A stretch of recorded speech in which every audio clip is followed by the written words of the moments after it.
Mas vamos à Bíblia.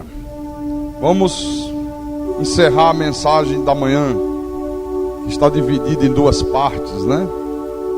Lá no livro de Filemon, Epístola de Paulo a Filemon, vamos ler do versículo 1 ao versículo 7, porque Filemon tem um capítulo só. É a menor epístola que Paulo escreveu.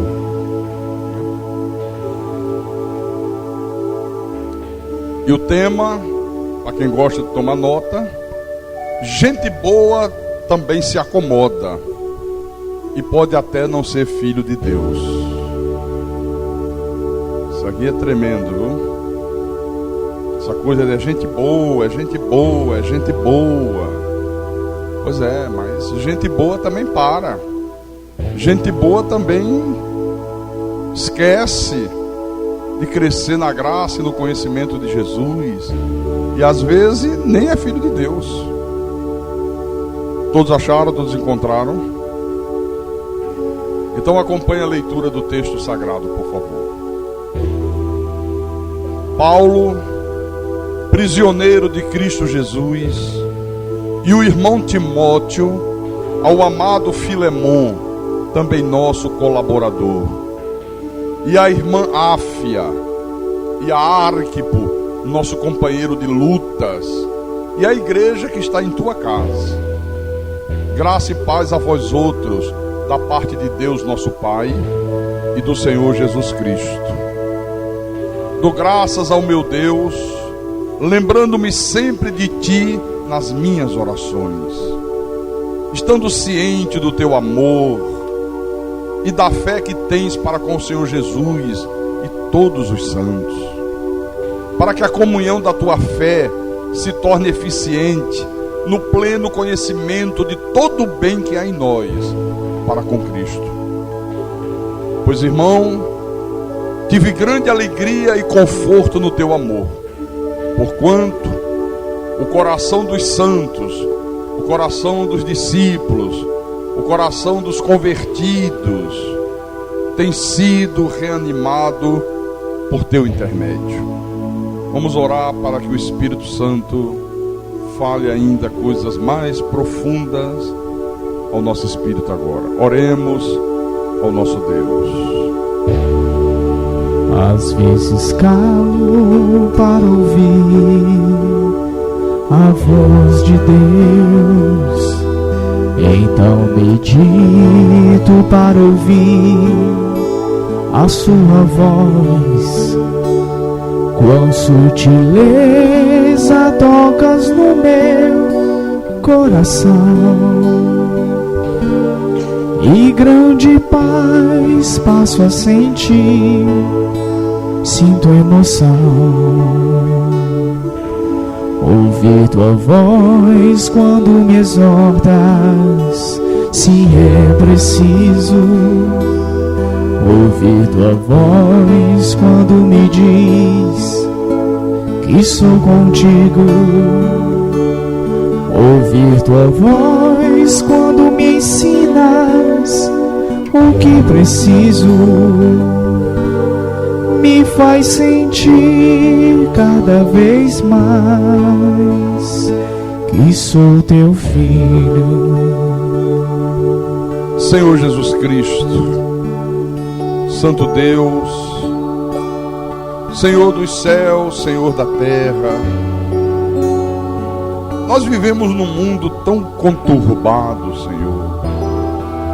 Nós vemos tantas religiões, nós vemos as pessoas com Bíblia debaixo do braço, as pessoas usando chavões religiosos, slogans criados pelas religiões. Mas nós não vemos as pessoas apresentando fruto de um novo nascimento. E o Senhor disse: é pelo fruto que se conhece a árvore. Mas a religião tem ensinado que é pela roupa, que é pela aparência, que é pela mulher não cortar o cabelo, não usar uma calça comprida, que é pelo homem não usar uma bermuda, não ir mais à praia. Tudo contrário da tua palavra. E nós temos visto que a religião dos homens acabou criando uma hipocrisia generalizada, onde o teu nome não é glorificado, o teu nome não é engrandecido, as pessoas não conhecem o Senhor como o Senhor quer ser conhecido.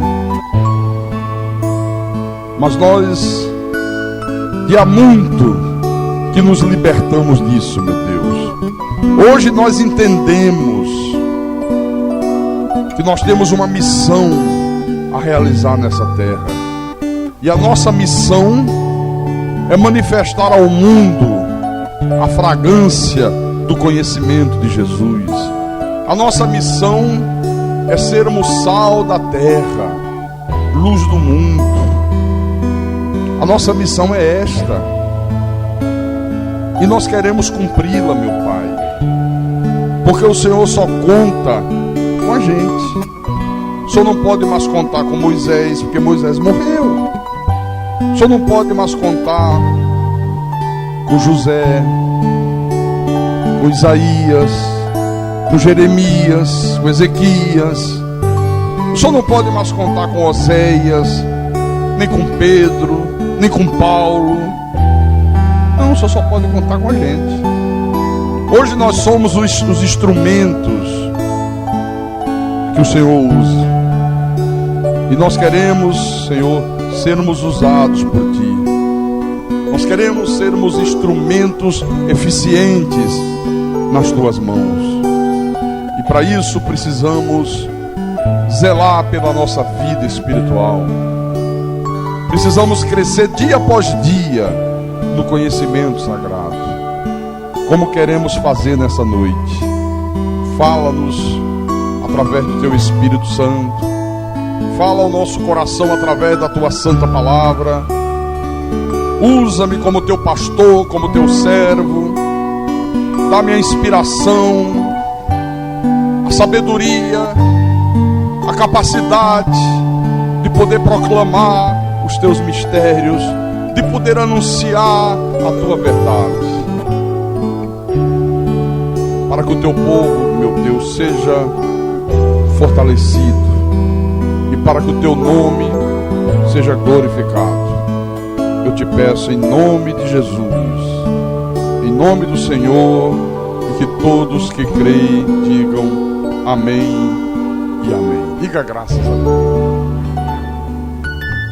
Meus irmãos amados, minhas irmãs em Cristo, eu disse hoje pela manhã, quando eu preguei a primeira parte desse sermão, que essa é a menor epístola que Paulo escreveu. E ela é também a epístola menos lida pela igreja, menos lida pelo povo de Deus. Até pela falta de conhecimento, pela falta de discernimento. As pessoas leem e elas não conseguem captar qual é a mensagem que Deus está transmitindo através disso aqui. Mas essa epístola, ela traz ensinamentos que são absolutamente fundamentais para quem quer ter uma vida espiritual que agrade a Deus, para quem quer ter uma vida espiritual que frutifique, que enobreça a própria pessoa e que glorifique o Senhor dos céus, o Senhor da terra. Então, preste atenção, porque essa carta aqui, ela tem 3 personagens. Primeiro personagem, Paulo, o apóstolo dos gentios, o maior dos apóstolos. Segundo personagem, Filemon, um comerciante lá da cidade de Colossos, um homem que havia se convertido ao evangelho da graça de Deus. E Onésimo, um escravo que havia fugido da casa de Filemon, que foi recapturado e que agora estava na mesma cela onde Paulo estava preso. Agora veja que coisa tremenda isso aqui. Onésimo fugiu, era um escravo. O senhor desse escravo era Filemon. Onésimo é recapturado, é colocado na mesma cela onde Paulo se encontrava. E você já percebeu que quando você lê a história do apóstolo Paulo, quantas vezes esse homem estava preso? Quantas vezes jogaram esse homem no fundo de um cárcere? porque a palavra que Paulo pregava era uma palavra tão forte, era uma palavra que incomodava tanto a sociedade incrédula como a sociedade religiosa, e principalmente a sociedade religiosa, que as pessoas perseguiam Paulo, e não foram poucas as vezes que conseguiram jogar o apóstolo dentro de uma prisão. Então, mais uma vez está aqui, Paulo dentro da prisão, chega Onésimo, um escravo, e Paulo começa a evangelizar esse homem aqui. E à medida que ele vai evangelizando, à medida que ele vai conversando com Onésimo, ele descobre que Onésimo era um escravo que havia fugido da casa de Filemon. E aí Paulo já percebeu que havia alguma coisa errada, pois quem é de Deus, irmão, não escraviza ninguém. Quem é de Deus, pelo contrário, liberta. Nós somos libertadores de escravo, nós não somos senhores de escravo. Paulo diz, tem alguma coisa errada? O teu senhor é Filemon? É. Aquele senhor comerciante lá de Colossos, aquele que tem uma igreja que se congrega na casa dele perfeitamente. Você é escravo de Filemon, sou escravo de Filemon. Paulo evangeliza Onésimo. Onésimo crê no evangelho da graça de Deus, ele acredita na segurança eterna da salvação, na preexistência com Deus, ele crê obstinadamente na predestinação, que Deus é soberano, que Deus está no controle de todas as coisas. Ele se converte a essa verdade e ele se torna, dentro de um cárcere, dentro de uma prisão, discípulo de Jesus Cristo. É aí então que Paulo decide escrever a Filemon uma carta, e observe que essa carta é uma exortação. Então, ele começa aqui louvando Filemon, dizendo que Filemon era gente muito boa, que era um cara de quem todo mundo dava um bom testemunho, um cara que amava os irmãos, que amava a igreja, que se entregava em prol da obra de Deus. Paulo começa falando assim. Aqui no versículo 6, Paulo diz assim: para que a comunhão da tua fé se torne eficiente, no pleno conhecimento de todo o bem que há em nós, para com Cristo. Paulo diz, Filemon, olha, eu estou sempre orando para que a comunhão da tua fé se torne eficiente, no pleno conhecimento de como nós devemos viver para Cristo, de como deve ser o nosso procedimento para com Deus. Paulo diz, Filemon, você tem que apresentar frutos de uma nova criatura, você tem que mostrar para Deus frutos do novo nascimento, você tem que continuar a tua caminhada, você apenas se converteu, você parou no início, há um longo caminho a ser percorrido. Você precisa, Filemon, aprender as coisas profundas de Deus. Aí Paulo diz, Paulo com muita inteligência, era um homem de uma mente extraordinária, de uma mente brilhante. Ele diz, olha Filemon, eu tenho visto que esse evangelho que você creu, que é o evangelho que eu prego, que é o evangelho da verdade, já fez muita coisa na tua vida. Mas olha, ele tem muito mais coisa para fazer. Já fez muito, mas tem muito mais, Filemon, a fazer na tua vida. Por que Paulo falou isso? Sabe por quê? Abra, por favor, na segunda epístola de Pedro. Segunda de Pedro, capítulo 3, versículo 18. Aqui Pedro diz que a coisa mais importante para a vida espiritual é você crescer no conhecimento de Deus. Conhecer intelectualmente e conhecer na prática, ter o conhecimento prático, a experiência de viver a palavra. Então ele diz antes, crescei na graça e no conhecimento de nosso Senhor e Salvador, Jesus Cristo. Você está vendo? Olha, isso aqui é uma coisa contínua. Crescer, crescei. Esse crescimento, ele só para no último dia da tua existência nesse corpo de carne. Então você tem que continuar a tua caminhada espiritual, você tem que continuar essa tua jornada com Deus, não se conformando com este século. Você tem que continuar praticando a palavra, tem que continuar sendo uma pessoa piedosa, tem que continuar sendo uma pessoa de vida reta, de vida santa, tem que continuar sendo misericordioso, sendo perdoador, sendo uma pessoa justa, sendo uma pessoa de vida íntegra. Irmãos, esse é um desafio que a pessoa que é de Deus tem que enfrentar todos os dias da vida. Você vai crescendo de glória em glória, você vai crescendo de graça em graça, a cada semana você evolui, eu poderia dizer de culto em culto, de semana em semana, de mês em mês, de ano em ano, porque senão você está estagnado. Você não pode ser o mesmo ser espiritual, o mesmo cristão que você era a semana passada. Porque cada vez que você ouve a palavra vai dando esse crescimento. A palavra vai tornando você uma pessoa mais madura, vai tornando você uma pessoa melhor, um melhor pai, um melhor filho, um melhor marido, uma melhor esposa, um melhor pastor, um melhor membro da igreja, um melhor membro do corpo de Cristo. Então é uma coisa que vai evoluindo. Então aqui Paulo percebeu que Filemon não tinha se dado conta disso. Ele se converteu, é verdade, mas ele parou logo no início da caminhada, ficou ali parado, ficou ali acomodado. Então, deixa eu voltar lá. Volta lá em Filemon. Versículo 8. Vamos ler do 8 em diante.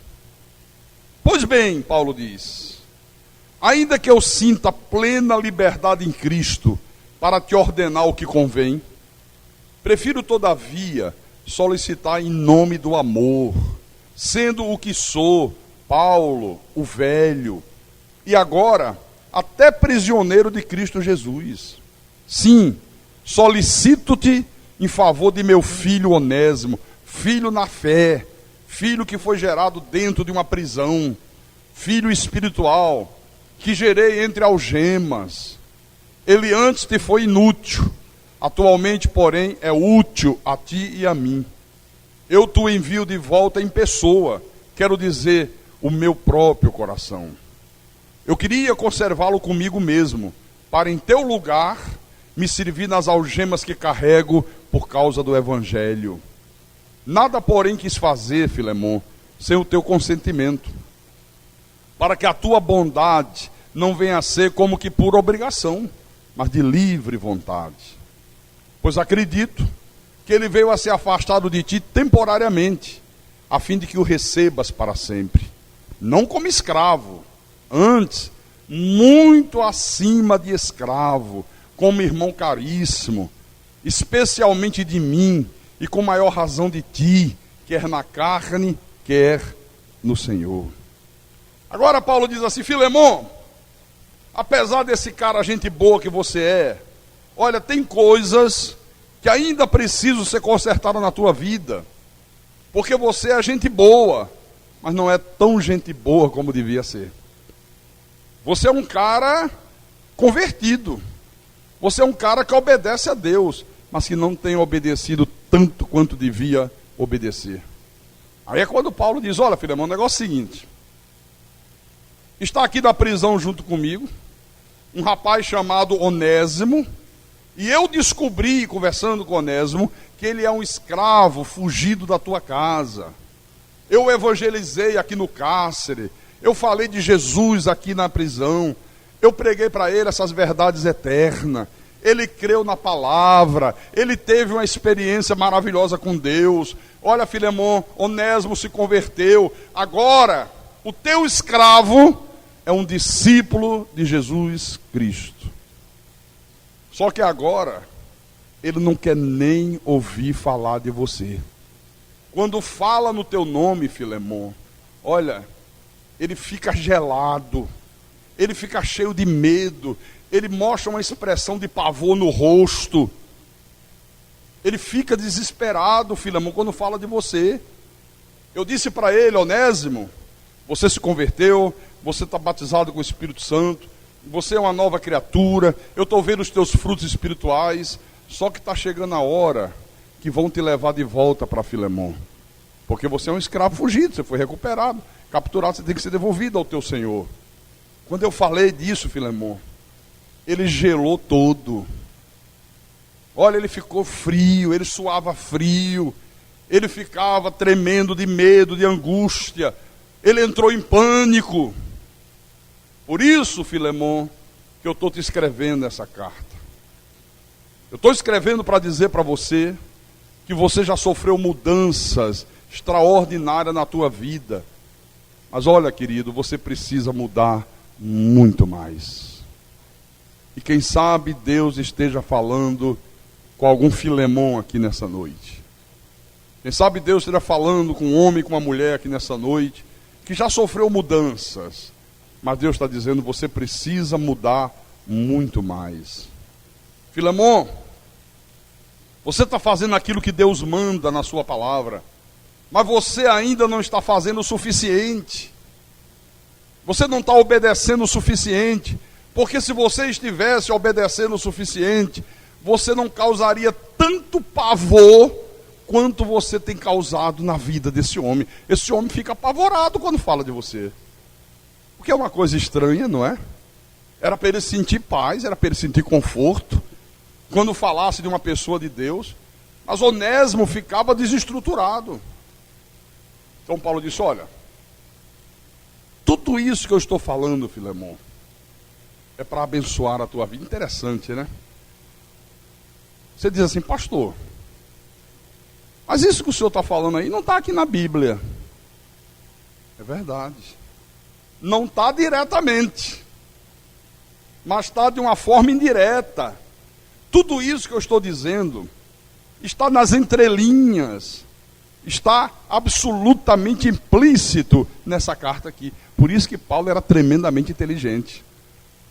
Ele não precisava escrever o que ele queria dizer. Ele escrevia de uma forma que nas entrelinhas a pessoa entendia qual era o recado que ele estava dando. Então Paulo aqui está mostrando para Filemon que no reino de Deus as coisas são diferentes. Não há essa coisa horrorosa de um homem se sentir superior a outro. Não há essa coisa horrorosa de alguém se sentir dono de ninguém, querer fazer o outro de escravo, escravizar pessoas. Olha, já bastam os escravos que infestam este mundo. A gente que é escravo do sexo, a gente que é escravo do álcool, escravo das drogas, escravo de pessoas, escrava do marido, escravo da esposa, escravo do salário mínimo, há pessoas que são escravos de remédios controlados. O que não falta é escravo nesse mundo. Tem escravo aí para dar e vender. Então veja, Paulo faz um pedido para que Filemon liberte Onésimo. Ele diz, olha Filemon, eu estou mandando ele para você. Eu quero que você o receba de volta, mas não como escravo, mas como um irmão em Cristo Jesus. Aleluia. Não como escravo, receba ele como irmão em Cristo agora. Olha, Filemon, se você me considera teu amigo, se você me considera teu companheiro de jornada, então receba Onésimo como se estivesse recebendo a mim mesmo. Porque, Filemon, você sempre foi um senhor de escravo. Mas uma vez que Jesus te libertou, uma vez que a palavra da graça de Deus te libertou, você agora, Filemon, é um libertador de escravo. Você não entendeu ainda o sentido da coisa. Você não percebeu ainda o que Deus fez na tua vida e para que Deus fez isso. Então você precisa ser humilde o suficiente, coisa que pouca gente é, para se sentir irmão dos escravos, não mais senhor dos escravos. E Onésimo, por sua vez, ele tem que ser lúcido o suficiente para aceitar agora o amor do seu Senhor, aceitar o amor do seu patrão, sem traumas, sem pânico, sem desconfianças. É esta a grande obra que o Evangelho realiza na vida do homem. Esta obra, o Senhor te libertou para você se tornar um libertador. Aquele que diz que é liberto, mas não liberta, continua escravo. Não é liberto de coisa nenhuma. Aqui no versículo 17, deixa eu molhar minha garganta.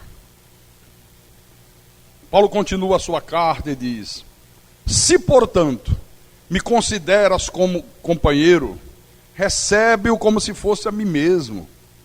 E se algum dano te fez, ou se ele te deve alguma coisa, lança tudo em minha conta. Eu, Paulo, de próprio punho o escrevo. Eu pagarei, para não te alegar que também tu me deves até a ti mesmo. Sim, irmão, que eu receba de ti no Senhor este benefício. Reanima-me o coração em Cristo. No versículo 21. Certo como estou da tua obediência, eu te escrevo, sabendo que farás mais do que eu estou pedindo. Olha que coisa fantástica isso aqui. Filemon, se Onésimo te causou algum prejuízo, se ele te roubou algum dinheiro para fugir, se ele botou a mão em alguma coisa que era tua, se ele te deve alguma coisa, lança tudo na minha conta que eu pago. Eu, Paulo, estou escrevendo, estou assinando aqui, eu pago o prejuízo. Agora, receba ele com amor, receba Onésimo com carinho, com ternura, com perdão. Se você diz que me ama, ama ele. Se você diz que ama Jesus, ama ele também. Porque se você tiver essa espiritualidade, olha, você vai reanimar o meu coração. Eu estou aqui preso, mas eu vou sentir uma alegria tão grande, tão contagiante. Eu vou ficar tão feliz. Eu vou ter mais ânimo ainda para fazer a obra. Eu vou ter mais ânimo ainda para pregar o evangelho, para sofrer em nome de Jesus. Reanima-me o coração. E aí Paulo diz: Filemon, como eu tenho certeza que você é um cara obediente a Deus, que você não é um fingido, que você não é um hipócrita, que você não é um ator, você não é um impostor, eu tenho absoluta certeza que você vai fazer muito mais do que eu estou te pedindo. Paulo está dizendo: eu tenho certeza, vai fazer muito mais. Você vai libertar todos os escravos. Você não vai libertar só Onésimo. Você vai transformar os escravos em amigos. Você vai transformar os escravos em gente. Porque escravo não era tido como gente. Os senhores de escravo naquela época consideravam os escravos como máquinas de carne, máquinas de trabalho, como pessoas sem alma, sem sentimentos, que não tinham direito a nada, que trabalhavam do início da madrugada até a meia-noite, sem descanso, sofrendo, apanhando, padecendo.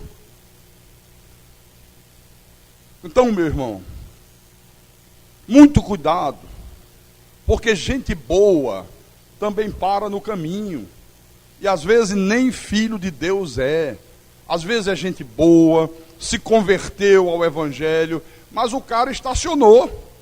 Ele não está crescendo na graça e no conhecimento de Jesus. O cara diz que se converteu, mas continua senhor dos escravos. É aquela pessoa que quer continuar dominando sobre os outros, quer manipular as outras pessoas, quer subjugar as outras aos seus caprichos. Ele diz: Senhor Jesus, eu te amo. Eu creio na tua palavra. Eu creio na predestinação. Eu creio que eu já existia contigo desde antes da fundação do mundo. Mas esse negócio aí, de fazer tudo quanto é escravo se tornar meu irmão, não dá. Estou fora. Estou fora, não dá para mim não esse negócio. Olha, igreja, no reino de Deus não existe essa coisa de uma pessoa se fazer superior a outra. No reino de Deus não existe essa coisa de uma pessoa querer escravizar a outra. Você pode ter diploma de curso superior, você pode ser de uma família nobre, você pode ter dinheiro, até não ter aonde guardar, mas você é igual a qualquer um outro. Nós somos todos iguais diante de Deus. Não é? O mundo lá fora é outra coisa. O mundo lá fora o cara não pode subir um degrau. Ele já acha que todos os outros têm que subjugar ele. Já quer pisar todo mundo, já quer humilhar todo mundo, já quer demonstrar poder a todo custo, a toda prova. Não é assim?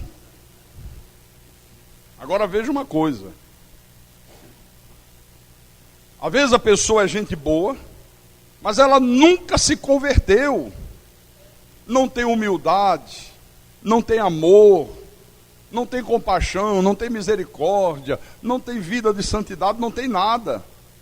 É aquela pessoa que chega na igreja, ela acha o pastor maravilhoso, ela ouve a pregação e ela fica deslumbrada. Ela diz: que pregação! Eu nunca ouvi essa verdade da graça de Deus. Poxa, esse pastor Carlos aí, olha, pense num homem ungido, pense num homem que anuncia a palavra de Deus com verdade. Isso é no início.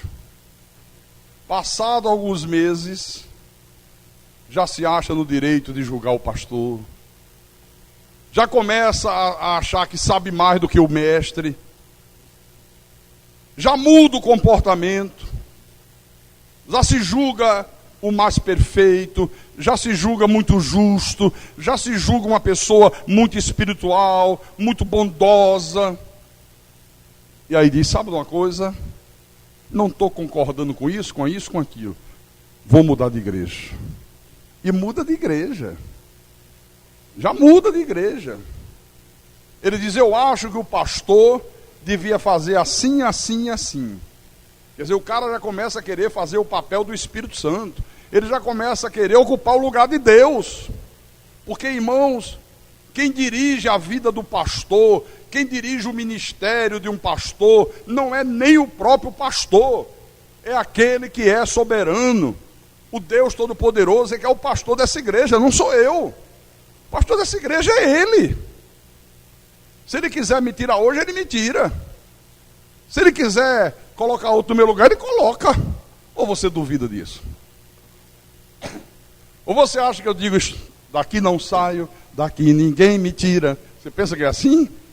Não é marchinha de carnaval não, isso não é uma brincadeira. Isso não é um circo religioso. Segura aí. Abra em Apocalipse, capítulo 1. Porque tem gente que está tão estacionado que nem entende essas coisas. Apocalipse capítulo 1, versículo 16 em diante. Quando João teve a visão de Jesus glorificado. Aí João diz assim: ele tinha na mão direita 7 estrelas, e da boca saía-lhe uma afiada espada de 2 gumes. O seu rosto brilhava como o sol na sua força. Quando o vi, caí a seus pés como morto. Porém ele pôs sobre mim a mão direita, dizendo: não temas, eu sou o primeiro e o último, e aquele que vive. Estive morto, mas eis que estou vivo pelos séculos dos séculos, e tenho as chaves da morte e do inferno. Escreve, pois, as coisas que viste, e as que são, e as que hão de acontecer depois destas. Aí no versículo 20 Jesus diz: quanto ao mistério das 7 estrelas que viste na minha mão direita, e aos 7 candeeiros de ouro, as 7 estrelas são os anjos das 7 igrejas, são os pastores. Essas 7 igrejas da Ásia, elas simbolizam todas as igrejas de Jesus, em todas as nações da terra, em todas as eras. Ele disse: olha, os 7 candeeiros, as 7 estrelas são os anjos das 7 igrejas, são os pastores, e os 7 candeeiros são as 7 igrejas. Quer dizer, tanto os pastores quanto as igrejas estão nas mãos de quem? De Deus. Então, por favor, confie em Deus. Olha, Deus sabe fazer tudo direitinho. Se tiver que mudar, Ele muda. Se tiver que consertar, Deus conserta. Se tiver que tirar, Deus tira. Não é você que vai fazer isso. Não sou eu que vai fazer isso. Então, irmãos amados, em Jesus nós temos a perfeita liberdade. Em Jesus nós somos livres. Mas essa liberdade que nós temos em Cristo não significa que a gente possa fazer aquilo que a gente quiser fazer. Não. Essa liberdade que nós temos em Cristo significa que nós podemos fazer aquilo que nos convém fazer. Essa que é a liberdade. Em Jesus, eu não tenho liberdade para julgar o meu irmão, até constranger o meu irmão. A liberdade que eu tenho em Cristo não me dá o direito de subjugar pessoas, de levar pessoas a um sofrimento. Não. Essa liberdade é eu viver a palavra de uma forma tal que, se alguém está necessitando ser libertado, eu possa libertar aquela pessoa em nome do Senhor Jesus Cristo. A liberdade de Jesus não te dá o direito de você se apresentar como juiz togado. Tem gente que vem à igreja como juiz. Ele vem para julgar todo mundo. Ele não vem para ouvir a palavra, ele não vem para crescer, ele vem para julgar. Ele julga os irmãos, ele julga o pastor. Não concordo com isso, não concordo com aquilo, não devia ser assim, não devia ser assado. Sabe? É o Espírito Santo em pessoa. Você já viu gente que é assim ou não viu? Não. Essa liberdade, ela te dá o direito de você se apresentar como um libertador de escravo. Por isso que Paulo, aqui nessa epístola, estava preso, estava algemado. Mas Paulo diz, olha, essa prisão aqui não me prende nada. Eu acabei de libertar um escravo. Eu não estou preso não, rapaz. Você está pensando que essas grades me fazem um prisioneiro? Você pensa que essas algemas aqui me fazem um preso? Não, eu não estou preso a nada. Tanto não estou que eu acabei de libertar Onésimo. Eu acabei de libertar um escravo que estava fugido. Por isso que eu digo que o evangelho verdadeiro, puro, sem mistura, ele vai tirando todos os complexos, ele vai tirando toda a soberba, ele vai tirando toda a prepotência do homem, e ele dá ao homem uma humildade de espírito, para que você, mesmo que você esteja numa posição de poder, você se sinta igual aos outros. Coisa difícil isso, viu? É você estar numa posição de poder, e mesmo assim você se sentir igual a todo mundo. Normalmente não é assim. Tem gente que, se você botar um poderzinho na mão, ele já se sente melhor do que todo mundo. Ele já se sente o tal. Ele já começa a pisar em um, já começa a pisar em outro, já começa a gritar, já começa a humilhar, já começa, sabe, a espizinhar as pessoas. Não. O evangelho, quando ele entra na tua mente e desce para o teu coração, ele te dá humildade de espírito.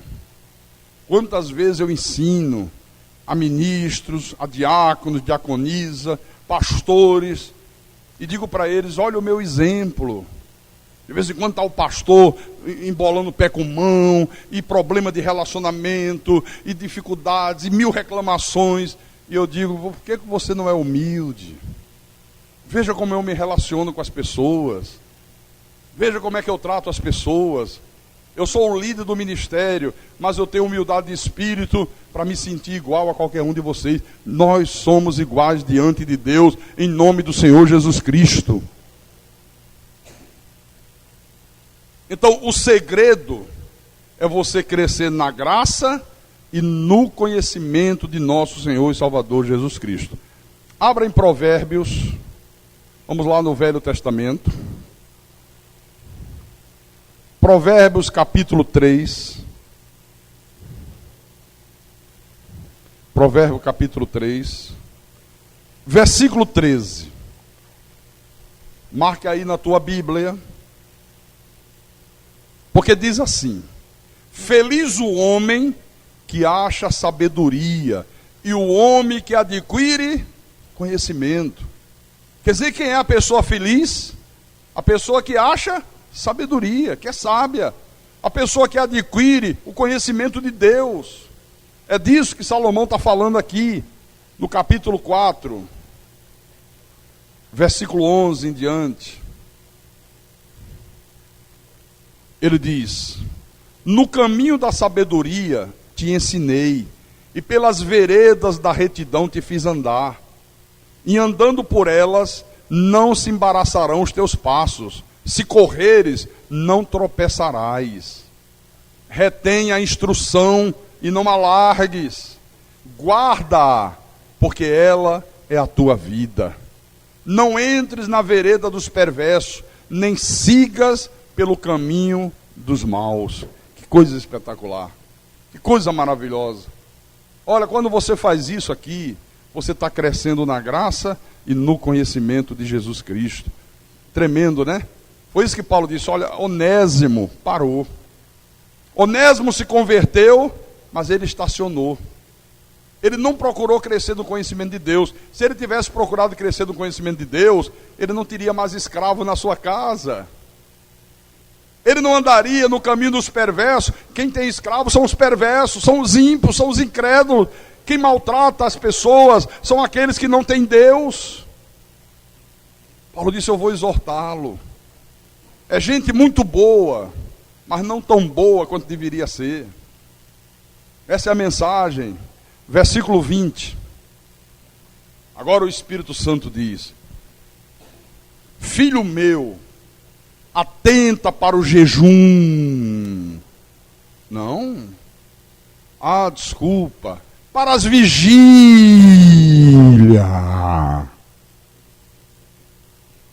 É isso que se ensina. Olha o jejum e a vigília. Não. Filho meu, atenta para as minhas palavras, aos meus ensinamentos, inclina os teus ouvidos, não os deixe apartar-se dos teus olhos, guarda-os no mais íntimo do teu coração, guarda no mais profundo do teu ser, porque são vida para quem os acha e saúde para o seu corpo. O problema é que a maioria das pessoas se satisfaz apenas em passar a fronteira, apenas em passar aquela linha demarcatória da salvação, como eu falei aqui de manhã. Está aqui a linha. O cara traça uma linha imaginária. Ele diz: se eu passar essa linha, me converti. Aí ele passa. Mas eu disse aqui de manhã o quê? Que a conversão é apenas o ponto de partida de um longo caminho que a gente tem que percorrer. Não é só se converter, me converti. Aleluia, glória a Deus, farinha no prato, farinha na cuia. Não basta isso. Aí tem gente que passa a linha de fronteira entre uma vida de pecado e uma vida com Deus, mas ele não anda. Ele quer permanecer aqui, bem junto. Ele não quer arredar pé. É aquela coisa tão estranha que às vezes você tem que chamar o tirateima da Globo. Vamos lá, vê o tirateima. Será que a bola entrou, não entrou? Será que passou a linha do gol? Será que não passou? Será que se converteu? Será que não se converteu? Você não consegue definir. Será que tem o Espírito Santo? Será que não tem o Espírito Santo? Que a coisa está tão estranha que você não sabe. Às vezes nem o tirateima resolve. Chama o tirateima, vê se passou mesmo a linha. Não deu para ver, está estranho. O cara fez alguma coisa lá que não dá para... A câmera não pegou. Você já lidou com pessoas assim? Você fica em dúvida. Será que é convertido mesmo? Será que não é convertido? Será que tem o Espírito Santo? Será que não tem o Espírito Santo? Tem gente que fica ali naquela linha fazendo um esforço danado, como se estivesse fazendo um favor para Deus. Como se estivesse fazendo um favor para Deus de estar ali. Outros, numa frouxidão tão grande, sabe, aquela coisa de frouxidão. Deixa eu ir devagar, botar um pezinho. Agora o outro pezinho. mas eu não quero sair daqui. Eu não quero me comprometer. Olha, eu quero só assistir o culto, mas eu não quero me envolver com a igreja, porque eu tenho medo de decepção, eu tenho medo de não sei o quê. Vai ser frouxo assim no inferno. Você é um frouxo. Você que não quer se envolver com a obra de Deus, não tem outro termo para você, você é frouxo. Desculpe a franqueza. Não, eu acho que já está bom. Eu não quero me aprofundar. Eu não quero me envolver. Olhe, o Evangelho da graça de Deus é para quem não quer ficar na fronteira da linha demarcatória. O Evangelho da graça de Deus, essa verdade que o Cristo ressuscitado revelou a Paulo, é só para quem tem coragem de ir fundo na vida espiritual. É para aquele que diz, eu vou para o olho do furacão, rapaz, eu não tenho medo. Não é para frouxo. Vida espiritual não é para quem quer ficar na fronteira, ali agarrado na fronteira. Não, senhor. Não, senhora. É para quem quer plantar a sua vida nos pés da árvore da vida, meu irmão. Senão não serve. É para quem quer coisas excelentes. É para quem quer buscar as coisas lá do alto, onde Cristo vive. É para quem não teme sofrer por Cristo. Porque esses caras que estão aí na televisão, se dizendo pastores, bispo, apóstolo, missionário não sei de quê, tudo rico, milionários, donos de aviões, helicópteros, carros importados mais caros que existem, morando nas mais belas mansões que possam construir. Esses aí são senhores de escravo. O povo que eles controlam, o povo que eles manipulam são escravos. Para ele as pessoas não passam de máquinas de produzir dinheiro, de gerar lucros. Eles pisam nas pessoas, eles exploram as pessoas até a última gota de sangue e depois lança fora. Senhores de escravo. Então eu queria pedir a você, nessa noite, faça um autoexame. Veja se você continua sendo um senhor de escravos. Um marido que escraviza a esposa. Tem maridos que estão dentro da igreja, Bíblia debaixo do braço, aleluia Jesus, eu te amo. Mas é um senhor de escravo, escraviza a esposa. A esposa é uma escrava, não tem direito à vida, não tem liberdade. Sabe, ele tem direito a tudo. Ele tem direito a ter o carro dele, ela não tem. Ele tem direito a sair com os amigos, ela não tem. Ele tem direito a ter uma conta de banco, ela não tem. Isso não é um marido, isso é um senhor de escravo. Mas por outro lado, há esposas que escravizam o marido. Às vezes uma esposa ciumenta, às vezes uma esposa que pega no pé, tudo desconfia, quer trazer o marido ali manipulado, ali debaixo das asas dela. Isso é uma senhora de escravo. Às vezes é um sujeito galanteador que adora manipular as mulheres com seu galanteio. Ele adora sentir as mulheres como sendo suas escravas. O galanteador, ele olha para a mulher como sendo um objeto. Cuidado com os galanteadores. Tudo isso é ser senhor de escravo. Senhor de escravo. Todo sedutor é um senhor de escravo. Todo manipulador é um senhor de escravo. E toda pessoa que aceita viver esse tipo de relação é um escravo. E você sabe que tem gente que não consegue viver fora da escravidão. Não consegue.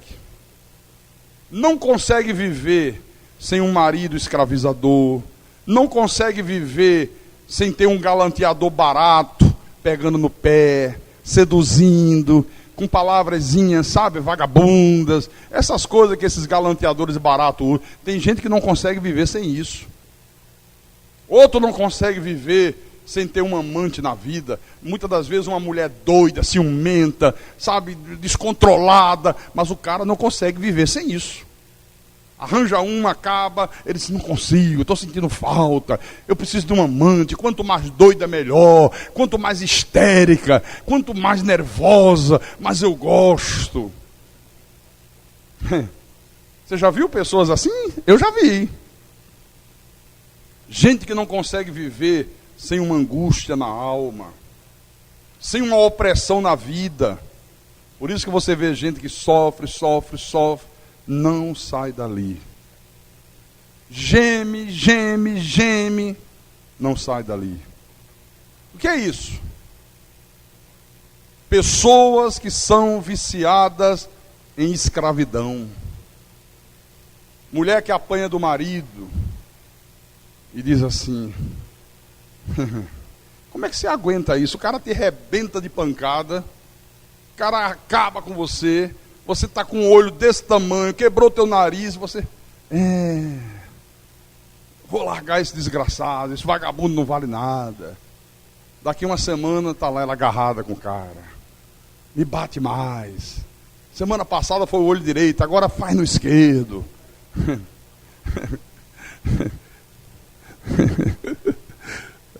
Jesus. Tem uma irmã em uma das nossas igrejas. Coitada dela. É uma pessoa tão boa. É uma pessoa tão maravilhosa. Mas o marido é um cafajeste. Pense num cafajeste. E é aquele cafajeste que gosta de bater em mulher. Sabe? Bate na mulher. Às vezes ela está na igreja e ele telefona. Acabou o culto? Falta 5 minutos. Acabou. Você tem 5 minutos para chegar em casa. Se não chegar em 5 minutos, dorme na porta. E não dá para chegar em 5 minutos, leva meia hora para chegar em casa. Você acredita que o cara fecha a porta do apartamento e a mulher dorme no corredor? Bate nela. E quantas vezes eu já atendi e disse, por que você aguenta isso? Por que você suporta isso? Como é que você se submete a isso? Não adianta. Anos e anos e anos. E ela debaixo da escravidão. Gosta de ser escrava. Gosta de sofrer. Gosta de ser massacrada. Então, por favor, meu irmão e minha irmã. Eu quero que hoje, nessa noite, você pergunte a você mesmo. Será que eu estou parado na minha vida espiritual? Será que eu tenho feito concessões ao mundo? Porque quando a pessoa para, quando ela não continua nesse crescendo, ela acaba fazendo concessões ao mundo. Quem continua crescendo, olha, continua, né, não se conformando com esse mundo. Ela não se conforma. Quanto mais o tempo passa, mais ela se torna inconformada com o mundo. Quando a pessoa para, começa a se conformar com as coisas desse século, começa a abrir concessões para uma coisa, começa a abrir concessões para uma outra. Porque às vezes, deixa eu explicar uma coisa para vocês. A pessoa é fiel nos dízimos, generosa nas ofertas, mas ela faz isso só para fazer compensações por aquilo que ela não está fazendo. Você está compreendendo? Vou explicar melhor. A pessoa vem à igreja, ela dá dízimo, ela dá oferta, mas só para ver se consegue um salvo-conduto por algum pecado que ela está praticando. Está fazendo alguma coisa errada, está vivendo uma vida torta diante de Deus. Aí ela diz, deixa eu dar meu dízimo, deixa eu dar minha oferta. Sabe aquela lei da compensação? Isso aqui vai compensar aquilo lá. Isso aqui vai cobrir aquele meu erro acolá. Aí a coisa vira um cinismo que não tem mais fim. A pessoa vem aos cultos, ela ajuda no que for preciso, ela é uma pessoa gentil, educada, prestativa, mas tudo que ela faz é visando um salvo-conduto. Só visando um salvo-conduto. Olha, minha vida não está certa, eu estou fazendo isso, estou fazendo aquilo, eu estou fazendo tudo que é contrário a Deus, mas deixa eu ver se eu arranjo um salvo-conduto. Vamos lavar o templo, vamos, conte comigo, tal, sabe, está lavando o templo. Dá para o irmão ajudar? Dá, eu ajudo, tal, não sei o quê. Às vezes está fazendo isso para arranjar um salvo-conduto. Como eu já vi gente fazendo isso na igreja. Aí chega lá na frente e você descobre que o cara nem filho de Deus era. Isso é terrível, meu, isso é cruel. A pessoa não quer continuar no caminho. Ela quer permanecer ali na fronteira, grudada na fronteira aqui, ó. Ela quer que alguma coisa perniciosa não saia dela. Ela quer guardar um restinho de perversidade. Ela quer que um restinho de iniquidade continue na vida dela. Então eu digo para você nessa noite, em nome de Jesus Cristo, se você é livre, se você é amigo de uma pessoa qualquer, uma pessoa que é gente boa, sabe aquela pessoa que diz, olha, fulano é muito gente boa, mas você vê que a pessoa está parada no caminho, que a pessoa está acomodada, que a pessoa está estagnada, fale com aquela pessoa, de homem para homem, de mulher para mulher, e diga para ele com amor, meu irmão, minha irmã, você é gente muito boa, mas você está estagnado, você está parado, você tem que continuar crescendo, você é gente muito boa, mas não é tão bom quanto deveria ser. Tenha coragem de dizer isso para a pessoa. Seja um libertador de um amigo teu, de um irmão em Cristo da igreja. Seja um libertador do teu marido, da tua esposa, do teu filho, do teu patrão, do teu empregado, dos teus vizinhos. Porque Jesus nos libertou para que nós possamos libertar outros. Libertado que não liberta é escravo. Nunca se libertou de nada, absolutamente nada. Nada.